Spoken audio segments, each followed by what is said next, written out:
Página 15 a 19. Diseño de experimentos, por Roberto Cuel, 2001. Todas nuestras actividades asociadas con planear y realizar estudios de investigación tienen implicaciones estadísticas. Los principios que se presentan en el capítulo 1 constituyen la base para la estructura de un estudio de investigación. A su vez, esa estructura define la función del estudio. Si la estructura es razonable, el estudio funcionará de manera adecuada y se obtendrá la información para la que fue diseñado. Si la estructura tiene fallas, el estudio no funcionará bien y presentará información incompleta o errónea. Los principios estadísticos son los asociados con la recolección de aquellas observaciones que proporcionen la mayor cantidad de información para el estudio de investigación de una manera eficiente. Incluyen el diseño de tratamientos, el control local de la variabilidad, el número de réplicas, la aleatorización y la eficiencia de los experimentos. 1.1. El legado de Sir Ronald Fisher. Nadie ha tenido tanto impacto en los principios estadísticos del diseño de experimentos en su tiempo como Ronald Fisher. En octubre de 1919, Fisher fue contratado en Rothamsted Experimental Station, cerca de Harpenden, Inglaterra. Le pidieron que trabajara con ellos de 6 meses a un año, para aplicar un exhaustivo análisis estadístico a los datos de investigaciones agrícolas que el personal había recolectado. Fue durante su ejercicio en Rothamsted, donde permaneció hasta 1933, que desarrolló y consolidó los principios básicos de diseño y análisis que hasta la fecha son prácticas necesarias para llegar a resultados de investigación válidos. De 1919 a 1925 estudió y analizó experimentos relativos al trigo que se habían realizado desde 1843. De sus investigaciones estadísticas de estos y otros experimentos, Fisher desarrolló el análisis de varianza y unificó sus ideas básicas sobre los principios del diseño de experimentos. En 1926 publicó el primer resumen completo de sus ideas en el artículo de Arrangement of Field Experiments, Fisher, 1926. En ese importante artículo describió 3 componentes fundamentales de los experimentos en el área de pruebas agrícolas: control local de las condiciones de campo para reducir el error experimental, replicación como un medio para estimar la varianza del error experimental y aleatorización para obtener una estimación válida de esa varianza. Aunque la replicación y el control local se aplicaban en este tiempo, sus justificaciones respecto a la varianza del error experimental eran conceptos relativamente nuevos. La aleatorización fue un concepto radicalmente nuevo que se encontró con el escepticismo y la resistencia de sus contemporáneos, quienes en su mayor parte no entendían sus implicaciones estadísticas. Estos conceptos se estudiarán con detalle en las siguientes secciones de este capítulo. 2 libros de Fisher que surgieron a partir de sus experiencias en Rothamsted, se convirtieron en consulta obligada para los investigadores durante el diseño y análisis de estudios experimentales. Statistical Principles for Research Workers. Principios estadísticos para investigadores, se publicó por primera vez en 1925. Fisher, 1925, con 13 ediciones subsecuentes, y Design of Experiments, Diseño de experimentos, se publicó 10 años más tarde. Fisher, 1935, con 7 ediciones posteriores. Sus contribuciones al diseño de experimentos fueron solo unas cuantas entre las que hizo a la ciencia de la estadística. Una biografía con sus experiencias, escrita por una de sus hijas, Box, 1978, le rinde homenaje como científico consumado. 1.2. Planeación de la investigación. Un programa de investigación es un esfuerzo organizado de un científico para adquirir conocimientos sobre un proceso natural o artificial. El programa completo puede necesitar de muchos estudios individuales, cada uno con objetivos específicos. Normalmente, los estudios individuales responden preguntas y proporcionan piezas de información afines que, en conjunto, satisfacen las metas del programa. El diseño y el análisis de los estudios de investigación individuales son el objeto de atención de este libro. La buena planeación ayuda al científico a organizar las tareas necesarias para un estudio de investigación. El estudio individual exige que el científico tome una serie de decisiones críticas. Examinemos a un científico de nutrición que desea mejorar el método normal para evaluar la calidad nutricional de diferentes fuentes de proteínas. Aunque existía un procedimiento estándar de evaluación aceptable, con una definición bastante rígida dada por sus colegas, planteó la hipótesis de que la sustitución de ratas por ratones como animal de prueba era más eficiente en términos de costo y tiempo. Un examen de su hipótesis requería un estudio para determinar si los ratones eran más eficientes. Entre las decisiones críticas que debía tomar estaban el número de ratones y ratas que usaría, la cantidad de proteína en las dietas, las distintas fuentes proteínicas necesarias para validar el nuevo protocolo, la duración del experimento y el número de réplicas del mismo. Los planes documentados previenen omisiones. No es posible exagerar la importancia de desarrollar un plan por escrito. La consulta frecuente de un documento previene las omisiones graves. También será útil para insertar notas y cualquier alteración relacionada con los detalles específicos del plan original. Al iniciar el estudio, el investigador sagaz desarrolla una lista de verificación de aspectos concretos, algunos de los que suelen incluirse son: 1. Objetivos específicos del experimento. 2. Identificación de los factores que influyen y cuáles de ellos varían y cuáles permanecen constantes. 3. Características a medir. 4. Procedimientos particulares para realizar las pruebas o medir las características. 5. Número de repeticiones del experimento básico a realizar. 6.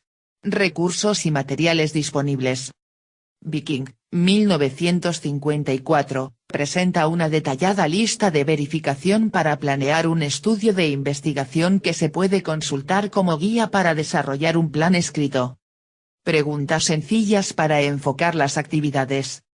Las preguntas sencillas, pero que impliquen un reto, auxilian en el proceso de diseño, aunque se tenga una hipótesis de investigación bien definida como móvil del estudio de investigación. Las preguntas que centran nuestra atención a través del proceso de diseño incluyen: ¿cuál es mi objetivo? ¿Qué quiero saber? ¿Y por qué quiero saberlo? Las preguntas de seguimiento productivo para cada actividad en el proceso, tales como: ¿cómo voy a realizar esta tarea? ¿Y por qué hago esta tarea? Dirigen la atención a definir el papel de cada actividad en el estudio de investigación. Las componentes del estudio se analizarán por separado en las siguientes secciones, pero están interrelacionadas y en un estudio real el investigador debe integrarlas. Para empezar, a continuación se establece el vocabulario concreto que se usará para expresar las ideas. 1.3. Experimentos, tratamientos y unidades experimentales. La comunicación correcta requiere que ambas partes respondan a un vocabulario común con un mismo significado. Esta sección establece la interpretación de algunos términos y conceptos comunes al aplicarlos a los estudios de investigación científica. Para el propósito de este libro, un experimento debe limitarse a investigaciones que establecen un conjunto particular de circunstancias, bajo un protocolo o otras ciencias experimentales. El adjetivo comparativo implica que se establezca más de un conjunto de circunstancias en el experimento y que se comparen entre sí las respuestas a las diferentes circunstancias. Los tratamientos son el conjunto de circunstancias creados para el experimento, en respuesta a la hipótesis de investigación y son el centro de la misma. Entre los ejemplos de tratamientos se encuentran dietas de animales, producción de variedades de cultivos, temperaturas, tipos de suelo y cantidades de nutrientes. En un estudio comparativo se usan dos o más tratamientos y se comparan sus efectos en el sujeto de estudio. La unidad experimental es la entidad física o el sujeto expuesto al tratamiento independientemente de otras unidades. La unidad experimental, una vez expuesta al tratamiento, constituye una sola réplica del tratamiento. El error experimental describe la variación entre las unidades experimentales tratadas de manera idéntica e independiente. Los distintos orígenes del error experimental son, 1. La variación natural entre unidades experimentales, 2. La variabilidad en la medición de la respuesta, 3. La imposibilidad de reproducir las condiciones del tratamiento con exactitud de una unidad a otra, 4. La interacción de los tratamientos con las unidades experimentales, y 5. Cualquier otro factor externo que influya en las características medidas. Una prueba de alimentación a reses proporciona un ejemplo de la variación natural entre las unidades experimentales. 2 reses de la misma cría y vacada reciben la misma cantidad de alimento, pero durante el lapso de un mes una engorda 2 libras al día y la otra 2.3. La imposibilidad de reproducir el tratamiento con exactitud se da cuando las réplicas de los tubos de ensayo se preparan de modo independiente, con la misma mezcla de compuestos, y el peso de los productos químicos obtenidos en cada tubo difiere en 0.1 microgramo. Los procesos en pipetas o básculas no son exactos, por lo tanto, introducen una pequeña variación durante la preparación del tratamiento. Un importante objetivo de los cálculos estadísticos es lograr una estimación de la varianza del error experimental. En su forma más simple, el error experimental es la varianza en unidades de las observaciones del experimento, cuando las diferencias entre estas se pueden atribuir solo al error experimental. Muchos de los procedimientos estadísticos usados requieren una estimación de esta varianza, como las estimaciones del intervalo de confianza para una media y las pruebas T de Student de 2 muestras, para la hipótesis de que no hay diferencias entre las medias de 2 poblaciones en tratamiento. Los estudios por observación comparativos son aquellos para los que desearíamos hacer un experimento, pero no es posible por razones prácticas o éticas. El investigador tiene en mente condiciones o tratamientos que tienen efectos causales en sujetos para los que no es posible efectuar experimentos hasta obtener respuestas. Los investigadores de las ciencias sociales, ecología, vida silvestre, vida marina y otros recursos naturales, a menudo han de llevar a cabo estudios por observación en vez de la experimentación directa. Tal vez la unidad básica de estudio en la investigación sean sujetos humanos, animales individuales, hábitats u otros microcosmos, que tienen el papel de unidad experimental en los experimentos diseñados. Los sujetos se autoseleccionan en grupos identificables, o sencillamente existen en sus circunstancias particulares. Estos grupos o circunstancias se usan como clasificaciones del tratamiento en el estudio por observación. Por el contrario, el investigador asigna los tratamientos para las unidades experimentales del experimento diseñado. Por ejemplo, para estudiar la nitrificación de suelos a partir de grupos puros y mixtos de pinos y robles, un científico escoge grupos ya existentes de las 2 especies y recolecta las observaciones necesarias en los sitios seleccionados. En este caso, un experimento real es impráctico porque requiere una gran cantidad de tiempo establecer grupos de árboles maduros. En ocasiones, las consideraciones éticas impiden el uso de experimentos en sustitución de los estudios por observación.